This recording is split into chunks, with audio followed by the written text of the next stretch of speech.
Hello, Internet, and welcome to the Noteless podcast. This is Ishan, and with me today is the incredibly talented Zoe Thiessen. Zoe, for those who don't know you yet, who are you? What kind of music do you make? And where are you based out of? Okay, hi Shan. Thanks so much for having me. I am a folk rock musician. I play the violin slash fiddle, and I am a songwriter. And I do my own stuff, and I also play as a sides person, as a fiddle player in Toronto. Okay, Yes. that's nice. So, did you grow up in Toronto around the music scene, or like did you? Right. I think like I've read on your website you're from Vancouver, but is that where you were born? And yeah, take us through how Mm. you started with music. Sure. Yeah. Yeah. I am from Vancouver. Uh, Mhm. like Jessica, your former Yeah. Yes. So yeah, we knew each other very young, and I started with music with violin. That's how Okay. I got into it. Started pretty young doing classical, and I always, even though I wasn't excited when I first like saw the violin, like it was the first Yeah. present, and Yeah. like my brothers It's a played hard some instrument. instruments. Yeah. Like I knew how much Yeah. they didn't like practicing. So like, Yeah. oh, maybe it's a sailboat. Like, No, it's not. Yeah. yeah, yeah. Yeah. But then once I started playing, I always loved it. And then in my teen years, I started playing guitar. Okay. It was actually like offered in school, like you could choose band or a guitar, and I did guitar, and then Yeah. started, getting in, listening to like Jimi Hendrix, Led Zeppelin, more like rocker stuff. The classics. Yeah. Yeah, yeah, got the classics. Yeah. And then yeah, I was, started singing with guitar, that kind of thing. And then um I in my 20s I took some fiddle lessons. Mhm. So I started in terms of violin, I started getting more into like the uh I got really into bluegrass for a while, bluegrass fiddle in Vancouver. So they Sorry, have what is bluegrass fiddle? If yeah, you don't yeah, mind. fair. No, it's like kind of southern, really folky style. Usually you'll have like a banjo and a mandolin. Okay. Uh, kind of like your like hoedown type music. Got it. Or I think like I can imagine the sound that you're trying to describe. Yeah. yeah, yeah, yeah, Yeah. yeah. Pretty rootsy, and like you can. There's a nice scene you can. Like, there was bluegrass jams you could go to in Vancouver. Mhm. You show up, and then like someone calls a tune, and then everyone goes around, and you can solo, and then it's the Yeah. next person's tune. It's like Pretty spontaneous. Yeah. it's pretty spontaneous, yeah, and it's a good way to get like comfortable with like improvising and like playing in front of Yeah. good and stuff. So That's yeah, I did true. a lot of that in my 20s. Did you self-learn all these instruments, or did you have help with your violin or guitar or fiddle? Yeah, violin, yeah, for sure. I took lessons. Yeah, Okay, yeah, nice. yeah, Did it yeah. take a No, long my time to get my perfect at parents the were yeah, Yeah, it's hard. Like I think you can do it. Like I've met someone who's taught themselves violin, but it is hard violin. to do for sure. Yeah. Yeah. All stringed instruments though, like that's also pretty interesting that like you've kind of Mm, like just switched around. Yeah. But yeah, right. sorry. With Yeah. guitar you kind of self-learned? Uh, More so. Yeah, I did do it like in high school. They like we did have some like instruction, but it was Yeah.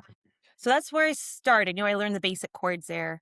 But Right. then from that, yeah, more just once I had the basic tools, just figuring it out in the bedroom kind of Yeah. yeah.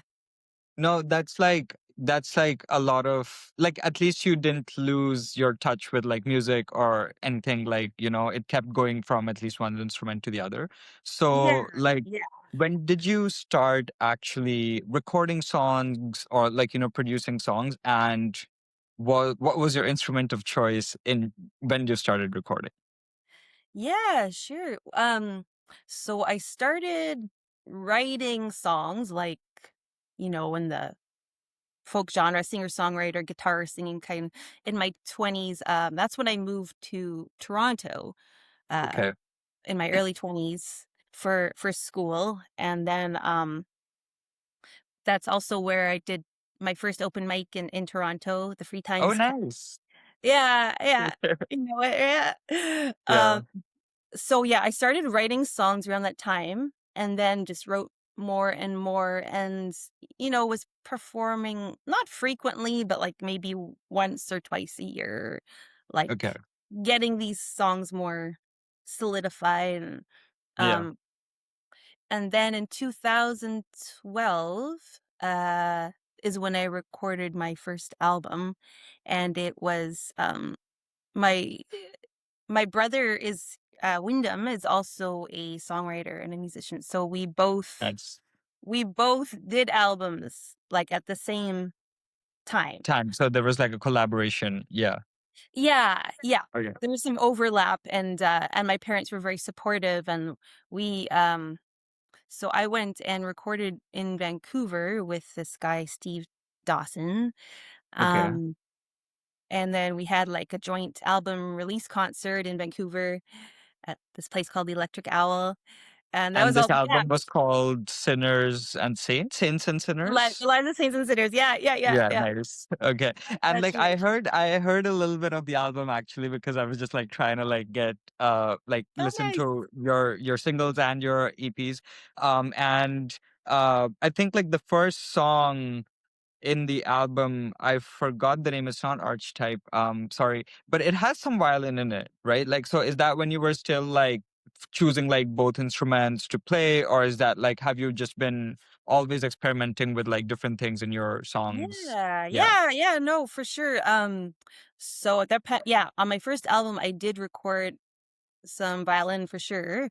yeah, But then actually more recently is when I've in performance, I've been trying to incorporate more violin, which violin. Okay, I didn't do early on. I was just strictly guitar, but uh yeah, I've been trying to like meld the two a little bit because it yeah, is fun to, think of arrangements and like I've got this skill and it's fun to think of to like arrangements. combine it. Yeah, Yeah, for yeah. sure. So, but I need so I've been playing with Jessica actually. She plays Nice. guitar and sings harmonies because you kind of need a backing person if you're gonna, it's hard to Yeah. actually accompany itself on violin. Yeah, like it's very hard to do like singing and playing at the same time, no matter how easy people make it look. Yeah, Yeah, yeah. with And any there's some instrument. looping artists who will do that. Like, they'll record like like as they perform, they'll do lots of tracks and stuff. But I'm not I doing that. mean, So yeah, I guess I'm definitely not that talented. I can only focus on like my hands. Like I'm a beginner drummer, so as to say. But for okay. sure, like yeah, no, sorry. So back to your first album, how long did that take? Like, that was your very first album and also working with your brother at the same like on some of the songs and like choosing Yeah. many different instruments. So yeah, like how was the process like? Take us through that.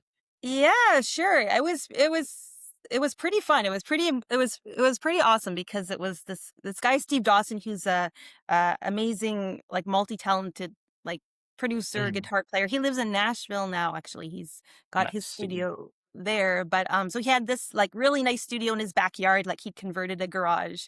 And so it was this like little oasis of, like fun professional, like, guitars hanging on the walls and stuff like It was um like your little spot, yeah, like for yeah, music this little making, yeah. alcove of, woo, we're in this different world of making, yeah, Yeah, like making your dream come true, kind of, right? Like, yeah. these songs you've just been playing like basically by myself, and then now we're fleshing them out, and we brought, there was a band, and which was not the band wasn't in recorded in that studio, but um yeah, we did that, and then we would uh just learning the process of what it takes to like layer stuff up, and like watching him do the editing, and um It was just like a fun project and like mainly focused on learning and then just like getting used to the process of recording.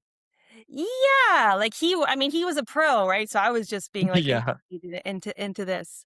um Yeah, true. So yeah, it took I think it was like a week. Like we did it. Yeah, I think we did it all in a week, doing the recording with all the instruments and then coming back to his studio and doing like layering up the vocals. doing the vocal tracks separately and the violin. My How much violin. sorry, how much like pre-studio prep like took time with it? Because like it's your first time recording an album, writing the songs, deciding the melody around Yeah. it. Like how was that? Like Yeah, so he did a lot of that, like, okay. listened to the songs, he wrote all the charts out, like, for the other musicians.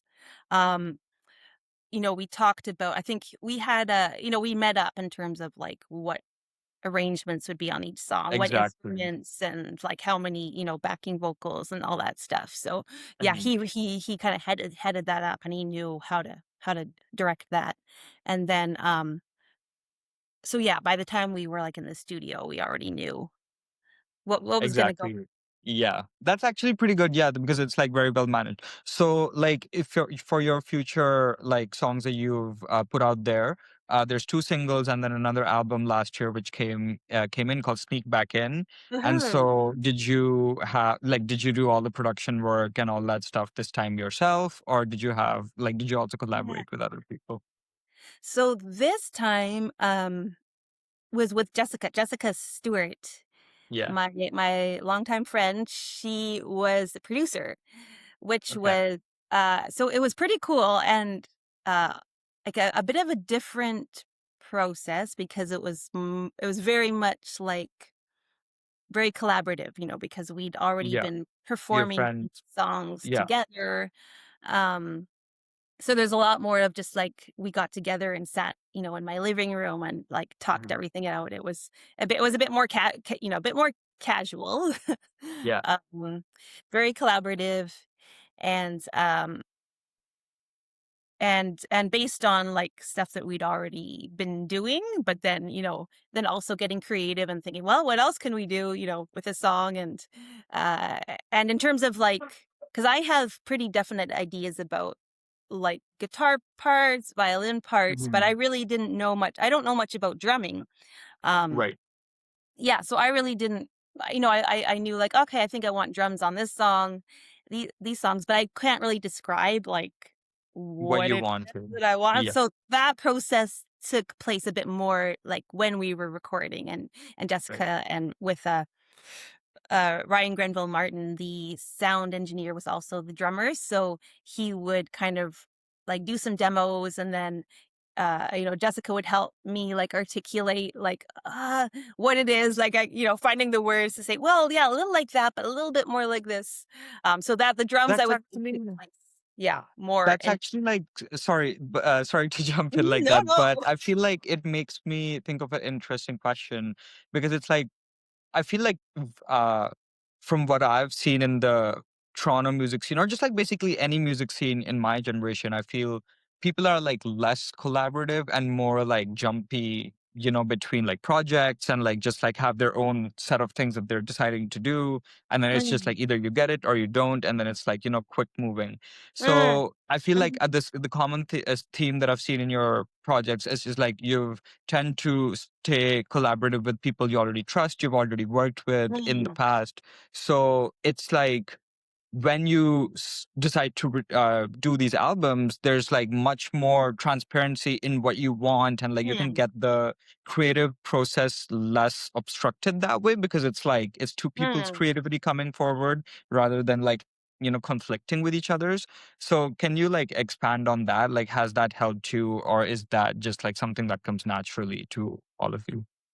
Yeah, yeah, I think it's just a more maybe comfortable way to do it, like, for me, Yeah. like, yeah, as you just say, there's more of a Nashville style where you find some musicians you don't necessarily know, and you get them, Yeah. like, to do a solo, like, you kind of slot them in, and there's nothing wrong with that because you can get some really good results, like, if you have professionals coming in, but I would say it's just maybe not as fun to do, Yeah, like true. Yeah. Just yeah, because it's you want to many do music, yeah, it's like it has to have like years of building, like, knowing like what kind of tunes you like and like, what's your comfort spaces and all yeah, that. yeah, Yeah, yeah, and there's it's a also delicate less. spot. Yeah, Yeah. there's less room to, I think, uh, tweak stuff, Like, if you Yes, don't like yes. something, like, there's very limited time and, like, you might not be able to even describe, like, "Oh, I didn't quite like that, but I'm not able I to don't know. know why," and, Yeah. like yeah. Yeah, I don't wanna take accountability for, like, changing this that could, like, ruin the Yeah, whole yeah. song. Yeah. I think it's just more Yeah. enjoyable, it's a more comfortable, relaxed process when Highly you recommended teamwork. yeah. Yeah, in music. Yeah. So, yeah, like I feel one thing I want to ask you, like since you've done so, like you've been in the music scene so long, and you're an active player in the Toronto musical community, and you actively even do duos with Jessica. So, is there any advice or like recommendations for the upcoming musicians in Toronto, like the Mm, younger generation, mhm. the people who are just starting to get into their first albums, right? Like, do you have any advice for them? And Yeah, yeah, any words of wisdom? sure, yeah, it's funny to be asked because in some ways I feel like I'm still, like, developing too, you know? Yes, But, sorry. Yeah. yeah, I would say for sure, like, good place to start is to go to open mics, like, that's Yeah. kind of the main place that you're gonna meet other musicians and meet, people you have things in common with.